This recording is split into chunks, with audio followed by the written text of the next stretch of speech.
हाँ तो दोस्तों, आइए आज की क्लास हम लोग शुरू करते हैं। क्लास शुरू करने से पहले आपके इस चैनल पे आपका बहुत बहुत स्वागत है। जैसा कि इससे पहले वाले पार्ट में हम लोग 20 से अधिक सवाल 21-22 सवाल देखे थे लगभग, एसआई के प्रीवियस ईयर का जो सेट हल कर रहे थे। शेष सवाल जो है हम लोग इस पार्ट में देखेंगे। जो उस पार्ट को नहीं देखे उसका हम लिंक डिस्क्रिप्शन बॉक्स में दे रहे हैं, वहाँ से उसको आप लोग देख लीजिएगा। ठीक है, आगे हम लोग सवाल शुरू करते हैं। सवाल आपके सामने है, पढ़िएगा।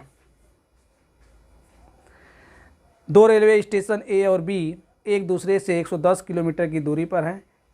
दो रेलवे स्टेशन हैं ए और बी, इनके बीच की दूरी 110 किलोमीटर है। इनके बीच की दूरी 110 किलोमीटर है।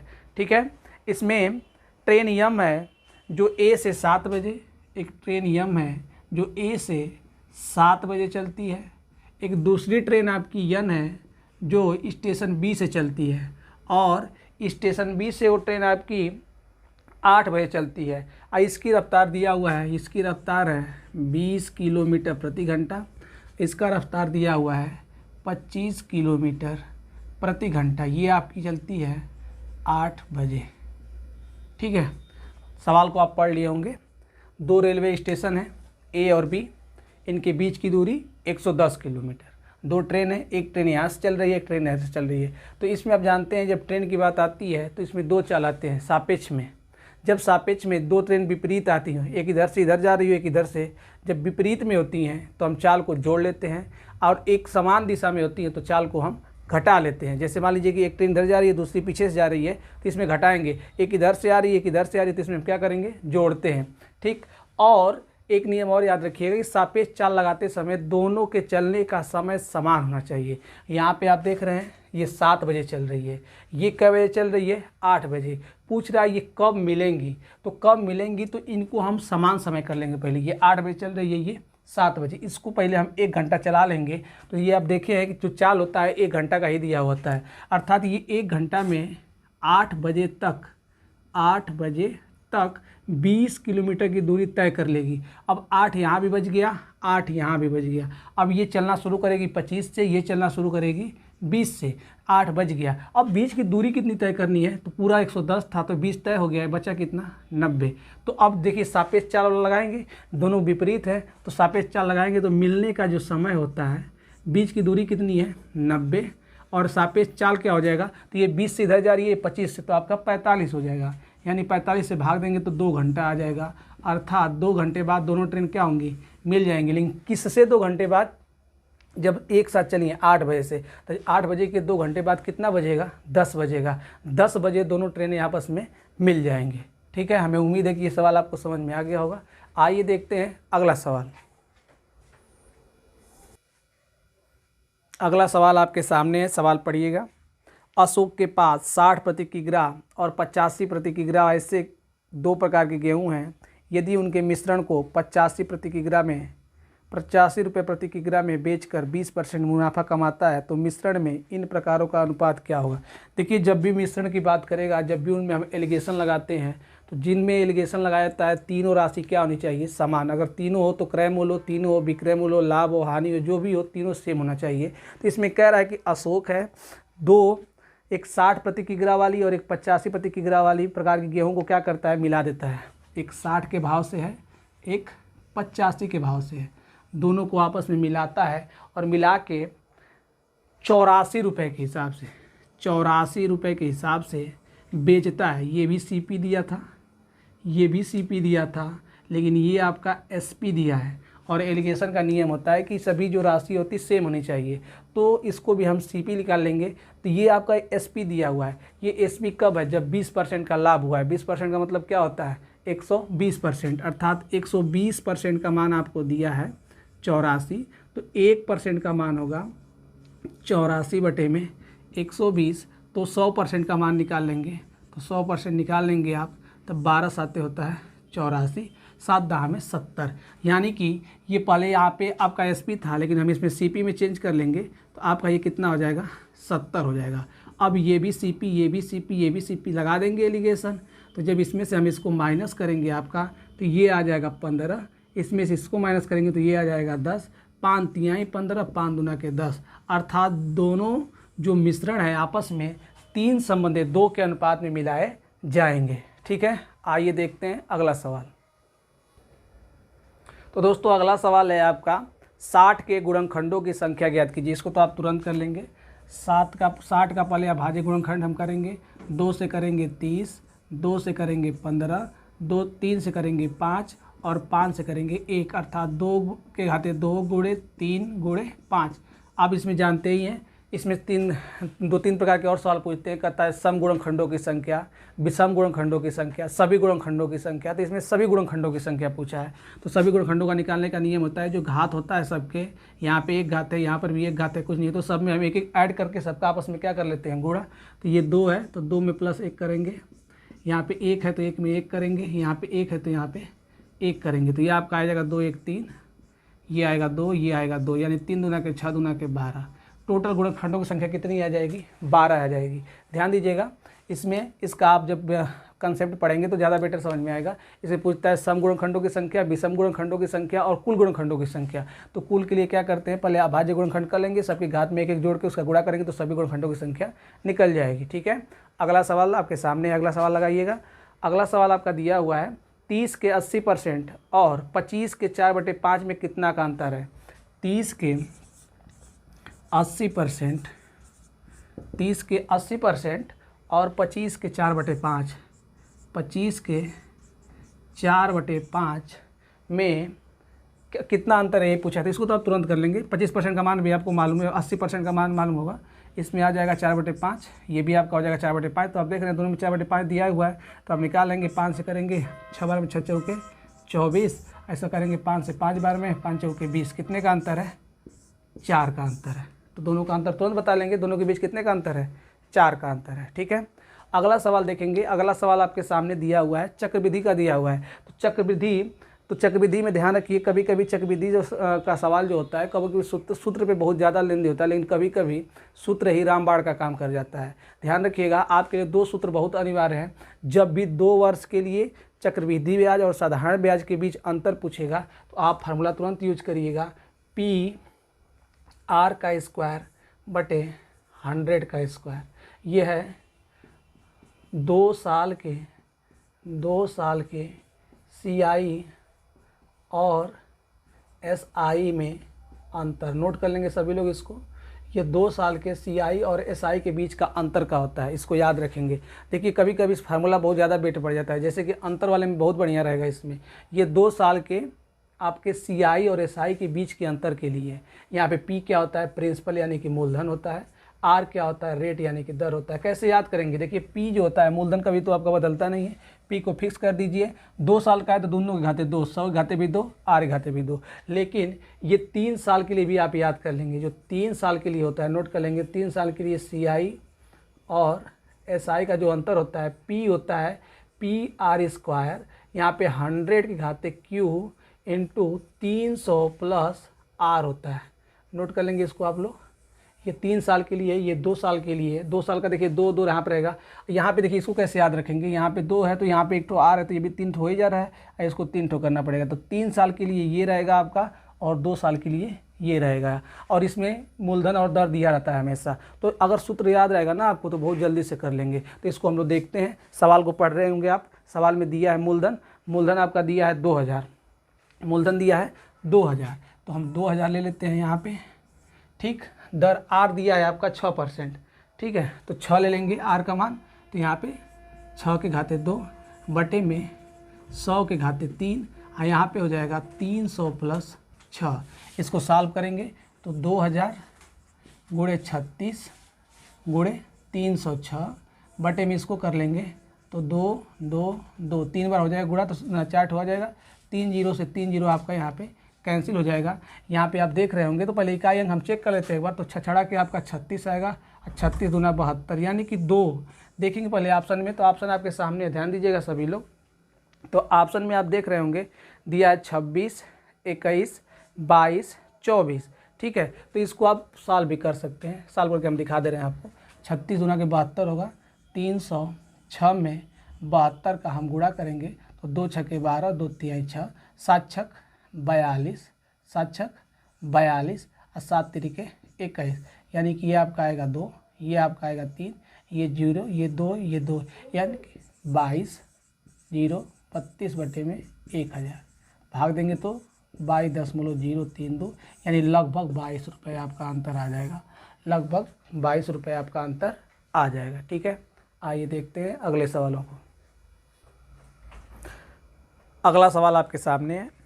एक आदमी ने 5 चीज़ें 1 रुपये में खरीदी, उसे 1 रुपये में कितनी चीज़ें बेचनी चाहिए ताकि उसे 25% का लाभ मिले, यानी मुनाफा हो। देखिए 5 वस्तु को 1 रुपये में क्या कर रहा है, खरीद रहा है और पूछ रहा है कि 1 रुपये में कितना बेचे कि उसको 25% का लाभ हो। 25% का मतलब होता है आपका 1/4, अर्थात 1 रुपये में 4 वस्तु बेचेगा तो उसको 25% का लाभ हो जाएगा। ठीक है, डायरेक्ट इससे कर सकते हैं, वरना आपका दिया हुआ है कि 5 वस्तु को 1 रुपये में, तो 1 वस्तु का आपका सीपी क्या आ जाएगा, तो आप कहेंगे 1/5, हमको 25% के लाभ पर बेचना है, अर्थात यह 25% के लाभ पर बेचना है। तो 25% के लाभ के लिए ये कितना हो जाएगा, 125 बटे में 100,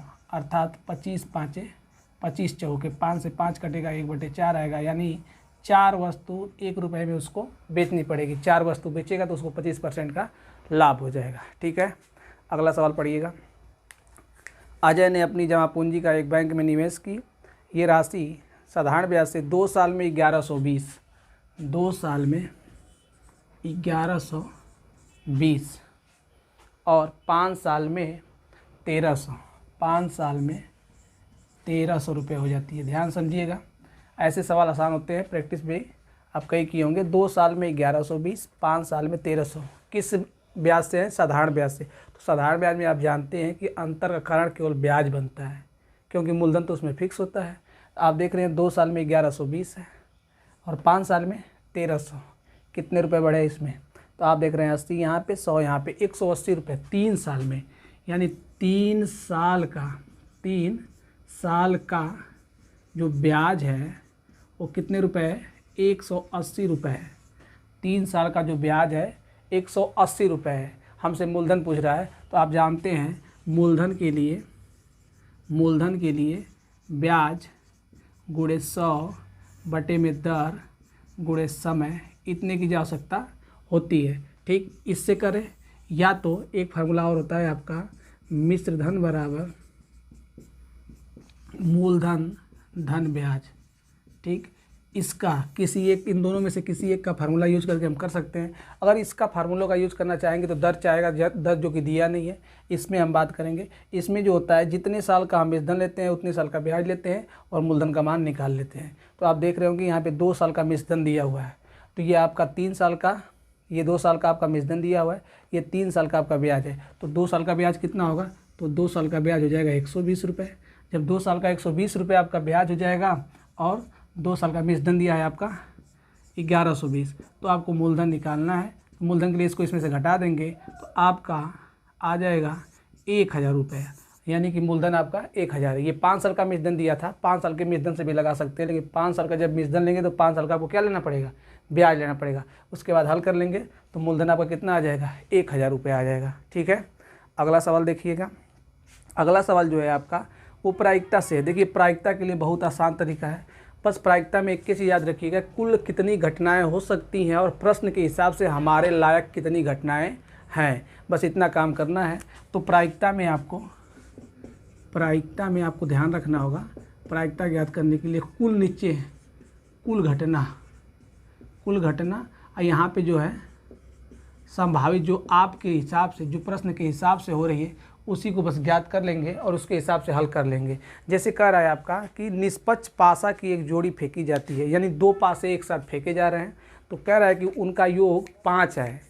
ठीक है, तो 5 आए तो आप जानते हैं जब 2 गो पासा फेंका जाता है तो 2 गो पासा फेंकने पर हमेशा 36 घटनाएं घट सकती हैं। टोटल कितनी घट सकती हैं, प्रायिकता के ध्यान रखिएगा, टोटल कितनी घट सकती है, 36। हमारे लायक कितनी है, तो हमारे लायक वही होंगी जिनका योग 5 होगा। अगर पहले पर 1 आए तो दूसरा पे 4, अगर पहले पे 4 आए तो दूसरा पे 1, पहले पे 2 आए तो दूसरा पे 3, और दूसरा पे 3 आए तो पहला पे 3 आए तो दूसरा पे 2 आ जाए। ठीक, यही घटनाएं हमारे लायक हो सकती हैं, इसके अलावा और क्यों नहीं हो, क्योंकि योग 5 होने चाहिए, 4 1 5, 4 1 5, 4 1 5, 4 1 5, कितनी घटनाएं हो सकती हैं, 4, टोटल 36, हमारे लायक 4, तो कितना आ जाएगा 1/9, 1/9 आपका क्या हो जाएगा, सही आंसर हो जाएगा। ठीक है,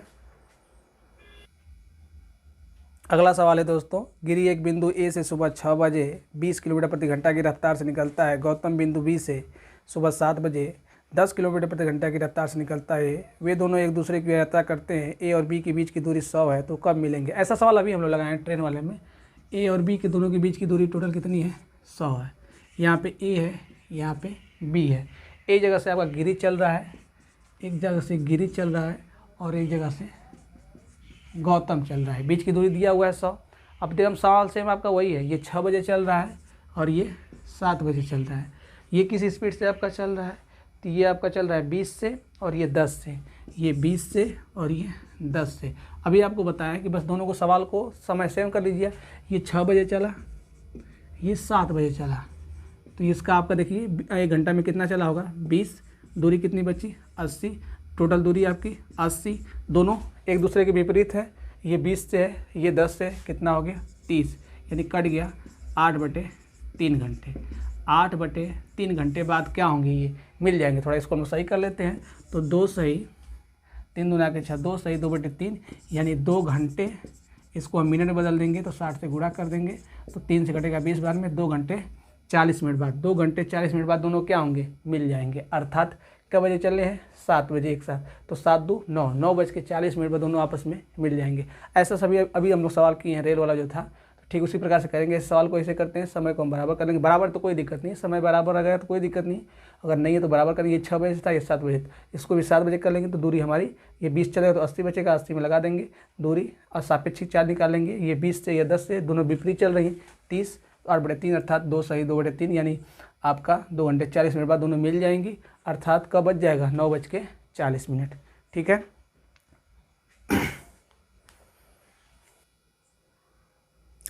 अगला सवाल है दोस्तों, 560 छात्रों वाले एक स्कूल में लड़कों की औसत आयु 12, लड़कियों की औसत आयु 11।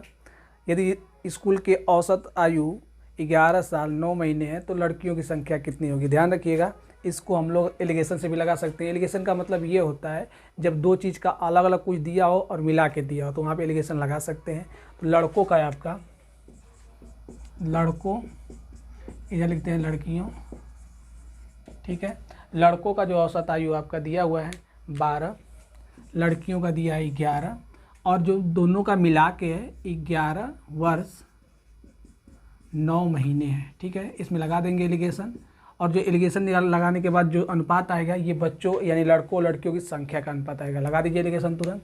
तो 11 ये दिया है आपका 11 सही, इसको हम लिख सकते हैं 9/12 लिख सकते हैं। वर्ष में बदलने के लिए 3 तिली 3 चौके, अर्थात आगे 11 चौक 44, 44 3 47, 47/4। अनुपात जब लगाएंगे रेशियो तो बटे में 4 होता नहीं है, इस 4 का गुणा हम इसमें कर देंगे और इसमें भी गुणा कर देंगे, तो आपका आ जाएगा इधर 12 चौक 48, इधर आ जाएगा 11 चौक 44, इधर आ जाएगा आपका 47। एलिगेशन जल्दी से लगा दीजिए। आपका आ गया 1, इधर आपका आ जाएगा 3, यानी कि लड़कों और लड़कियों का जो रेशियो आया 3 संबंधी 1 आया।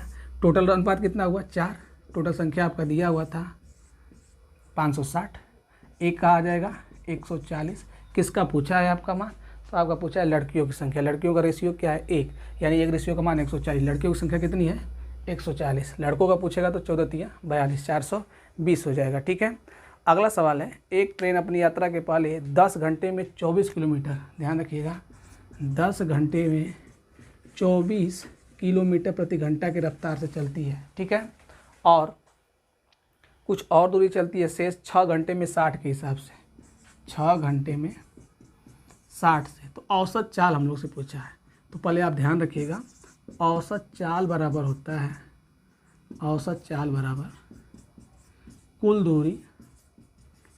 दूरी बटे कुल समय।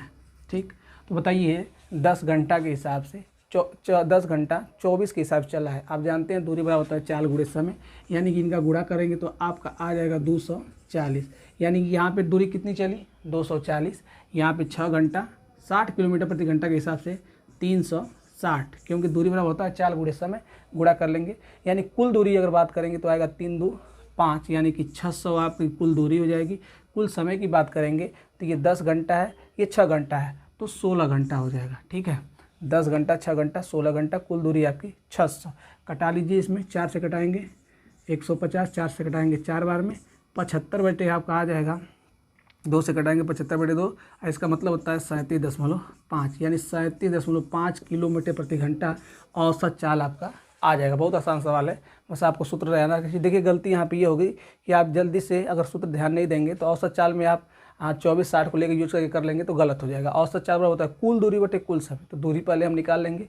10 घंटा 24 के हिसाब से तो 240 चला होगा, 6 घंटे में 60 के हिसाब से 360 चला होगा, तो कुल दूरी आपकी आ जाएगी दोनों के जोड़ के 600। समय कितना लगा 16, भाग दे देंगे तो 37.5 किलोमीटर प्रति घंटा आपका आंसर आ जाएगा। ठीक है, आइए देखते हैं अगला सवाल। दोस्तों अगला सवाल आपके सामने है। 600 ग्राम 420 ग्राम 780 ग्राम वजन के 3 चॉकलेट बार्स को एक समान वजन के छोटे टुकड़ों में काटा गया। यदि एक व्यक्ति को ऐसे 2 टुकड़े दिए जाते हैं तो ऐसे कितने लोग न्यूनतम संख्या होगी जिनको सभी टुकड़े बांट सकते हैं। देखिए इसमें क्या करना है, समान समान टुकड़ों में पहले विभाग करना है। हम निकालेंगे कितने भाग हो रहे हैं, कितने भाग इनके हो रहे हैं, और भाग निकल जाएगा तो दो को एक लोग को देना है 2 ठो, एक लोग को 2 ठो, यानी 2 से भाग देंगे। हम क्या कर लेंगे, संख्या निकाल लेंगे कितने लोग को ये दी जाएगी। लेकिन सबसे पहले बात, इन सभी का समान भाग करना है। और याद रखिएगा समान भाग का मतलब होता है मौसा, समान भाग का मौसा ज्ञात करना होता है। मौसा ज्ञात करेंगे इनका हम, तो आप देख रहे हो साफ साफ इनके बीच का अंतर कितना है 180, इनके बीच का अंतर कितना है 360। अब 360 बड़ा है, छोटे से काम बनाएंगे। हम देखेंगे यहाँ पे तो 180 है, तो 180 के बाद हम 90 से देखेंगे, 90 से नहीं कट रहा है, फिर 60 से देखेंगे तो 60 से हम देख रहे हैं कि ये भी कट जा रहा है, ये भी कट जा रहा है और ये भी कट जा रहा है, अर्थात 60 इसका क्या आ जाएगा, 60 इसका मौसा आ जाएगा। फिर से इसको थोड़ा आप समझिएगा, ऐसा हम कर क्यों रहे हैं, इसको समान बराबर भाग में बांटना है। समान बराबर भाग का मतलब कि ऐसा खंड करना है जिसका सभी हिस्सा बराबर हो, यानी वो सभी हिस्से इसमें दिखाई दें, अर्थात 60 आ जाएगा। अब देखिए टोटल 600 ग्राम है, 60 से अगर इसमें भाग देंगे तो यहाँ से 10 भाग बनेगा, 60 से इसमें भाग देंगे तो यहाँ से 7 भाग बनेगा, 60 से इसमें भाग देंगे आपका तो यहाँ पे आपका 13 भाग बनेगा।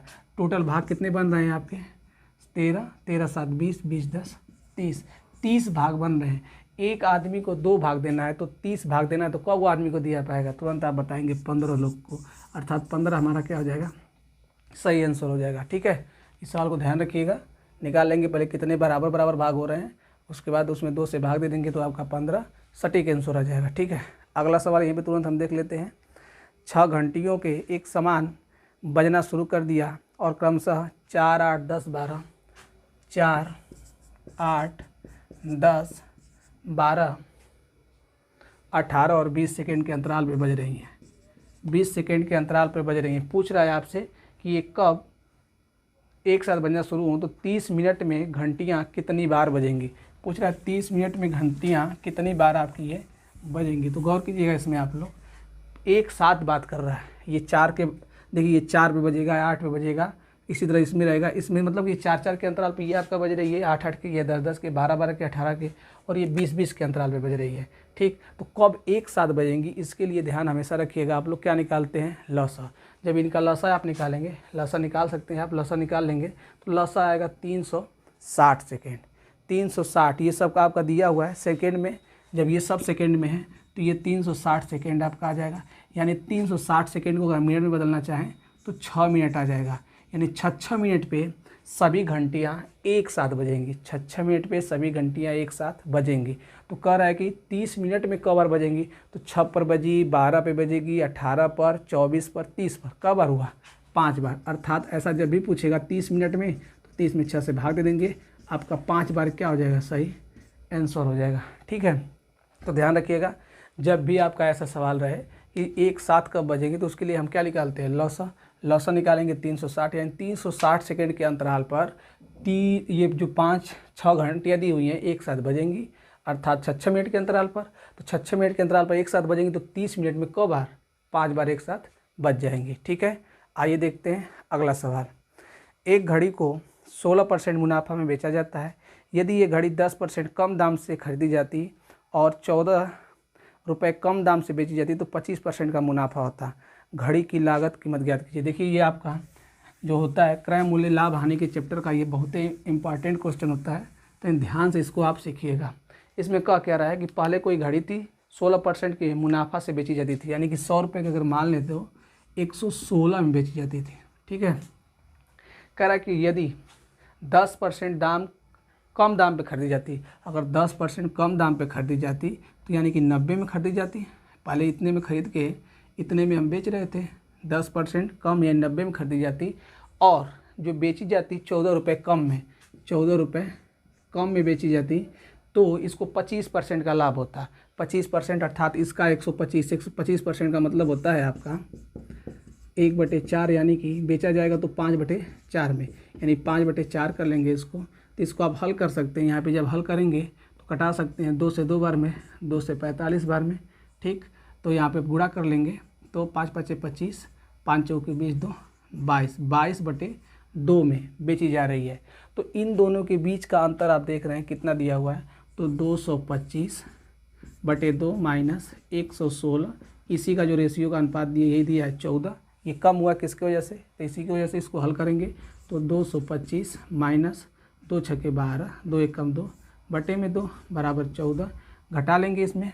ठीक है, देखिए इसको माफ़ करिएगा, इसमें से इसको घटाना है ना, तो 116 आपका पहले रहेगा, 116 में से घटाएंगे तो यहाँ पे आपका 232 माइनस 225 हो जाएगा। घटाएंगे तो आपका ये 7 आ जाएगा, 7 बराबर आपका हो जाएगा 28 के, 14 दूना के 28, तो 1 आपका बराबर हो जाएगा 4 के।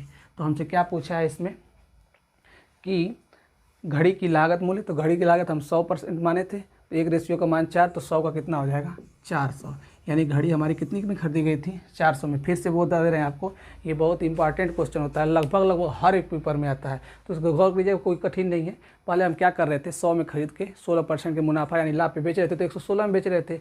अब करा कि जो 100 रुपये खरीदे थे 100 में मत खरीदो, 10% कम में खरीदो, 10% कम करेंगे तो 90 आएगा, 90 में खरीद रहे हैं। और इसको 14, ध्यान रखिएगा ये आपका जो रेशियो सब निकल रहे हैं अनुपात परसेंटेज वाले, और ये हकीकत का है, ये नहीं कि 116 में से 14 को घटा दीजिएगा, 116 में से 14 घटाएंगे गलत हो जाएगा। ये आप परसेंटेज में है, ये आपका वास्तविक मूल्य दिया है इसमें, मतलब दाम दिया हुआ है, तो ये नहीं घटेगा इसमें, तो ध्यान रखिएगा। कह रहा है कि जब 10% कम कर लेते हैं, कम करने के बाद ये भी कम हो रहा है 14 का, तो 25% का लाभ हो रहा है। तो 25% का मतलब होता है 1/4, तो 5/4 में कर रहे हैं तो इतना आएगा। इसमें से इसको घटाएंगे, घटाने पर इसका मान कितने के बराबर होगा 14 के। इसका ये जो कमी हो रही है किसके कारण हो रही है, 14 के कारण, तो 1 रेशियो का मान 4 आ जाएगा, तो 100 रेशियो का मान कितना आ जाएगा 400। इसको आप कई बार देख सकते हैं। ठीक है, बहुत इंपॉर्टेंट सवाल है और बहुत ही बढ़िया सवाल है। आइए देखते हैं अगले सवाल। अगला सवाल सामने पढ़िएगा। एक रंगों की डाई को लाल और पीले रंगों के 2:5 के अनुपात में मिलाकर बनाया जाता है। लाल एक डाई बनाई जा रही है, लाल और पीला के, कह रहा है 2:5 के। इसमें कह रहा है कि लाल का जो परसेंटेज है 25% बढ़ा दिया जाएगा, तब अनुपात कितना हो जाएगा। 25% बढ़ाया जाए तो बनने वाली नई डाई में पीले रंग का प्रतिशत पूछ रहा है। ध्यान रखिएगा, नई डाई में पीले रंग का प्रतिशत आपसे पूछ रहा है। पहले लाल कितना था 2 था, पीला कितना है 5 रेशियो है। ठीक, अब 25% इसको बढ़ा रहा है, 25% बढ़ा रहा है, तो 25% बढ़ाने का मतलब आपका हुआ ये 25% बढ़ेगा। तो बढ़ने के बाद फिर इसमें पूछ रहा है कि डाई में लाल रंग की मात्रा को 25% बढ़ा दिया जाता है, तो बनने वाली डाई में पीले रंग का प्रतिशत कितना होगा। 25% की 25% बढ़ाने का मतलब ये होगा, ध्यान दीजिएगा, 25% बढ़ाने का मतलब कि एक आपका 1/4 होता है, 4 से आपका 5/4 हो रहा है, तो इसका 5/4 निकालने में दिक्कत होगा। तो थोड़ा इसको हम सही कर लेते हैं 2 से गुणा करके, तो यही 4/10 भी लिख सकते हैं, इसको 4/10 भी लिख सकते हैं। जब 4/10 लिख लेंगे तो ध्यान दीजिएगा इसका 5/4 बढ़ाएंगे, 5/4 बढ़ाएंगे तो 5/4 का मतलब कितना हो जाएगा, ये 5 हो गया। पहले था कितना ये 4, अब कितना हो गया 5। ये कितना था पहले 10, ये पहले कितना था 10, अभी भी कितना रहेगा 10 ही रहेगा। ये पहले 10 था तो ये अभी भी कितना रहेगा, इसको तो हम कुछ बढ़ा ही नहीं रहे हैं, तो ये अभी भी कितना रहेगा आपका 10 ही रहेगा। पहले 4 था, ये 10 था, ये 5 है, तो ये 10 ही रहेगा। तो इसमें हम लोग को पीले का परसेंटेज पूछ रहा है, पीला का परसेंटेज कितना होगा। पीला कितना है वो 10, कितने में 10 5 15 में, तो पीले का परसेंटेज निकालेंगे यहाँ से। 5 दूना के 5 तिहाई, 200 बटे आपका 3 आएगा। 200/3 का मतलब होता है 66.66, यानी कि 66.7%, 66.7% हो जाएगा। ठीक है, फिर से समझ लेंगे आप, इसमें पहले था कितना 2 और 5 के रेशियो में था। कह रहा है कि 25% यानी 1/4 बढ़ाना है तो 5/4 करना है। अच्छा हम इससे भी कर लेते तो 2 का 5/4 निकालने में ये भिन्न में आने लगेगा। तो इसको हम रेशियो में किसी भी संख्या से गुणा या किसी संख्या से भाग कराने में कोई असर नहीं पड़ता है। तो 2 से गुणा करा दिए तो 2 दूना के 4, ये 10, 4/10 में था ये। इसका अब हम 5/4 करेंगे तो निकल जाएगा 5 है। ये 4 से 5 हो गया, लेकिन ये 10 था तो 10 ही रहेगा क्योंकि पीले में तो हमने परिवर्तन किया नहीं। अब कह रहा है कि पीले का परसेंटेज बता दो, तो पीले की मात्रा 10, टोटल मात्रा 10, 5, 15, रेशियो निकाल लेंगे और प्रतिशत निकालेंगे तो प्रतिशत कितना आएगा 66.7% आ जाएगा। ठीक है, अगला सवाल आपके सामने है।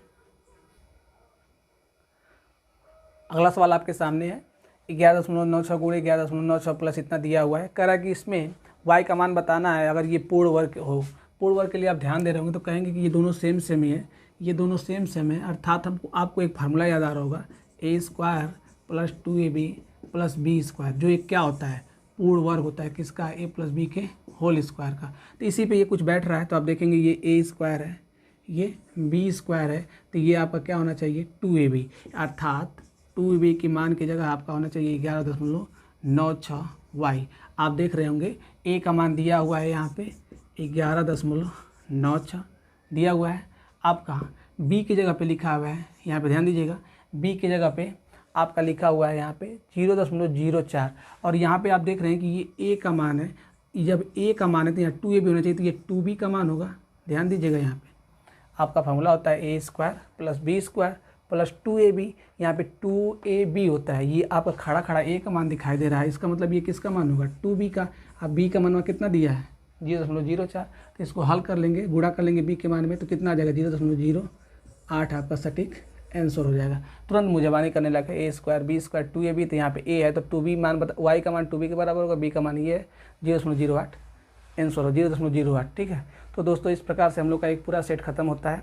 हमने कुछ सवाल पहले पार्ट में और कुछ सवाल इस पार्ट में लगाया है। आपको फिर से बता दें, जो पहला पार्ट नहीं देखा है उसको देखने के लिए लिंक हम दे रहे हैं डिस्क्रिप्शन बॉक्स में, वहाँ से आप देख लीजिए पहला और दूसरा।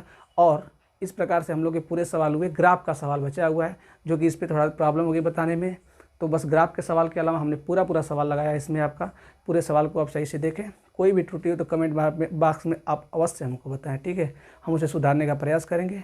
तब तक के लिए जय हिंद।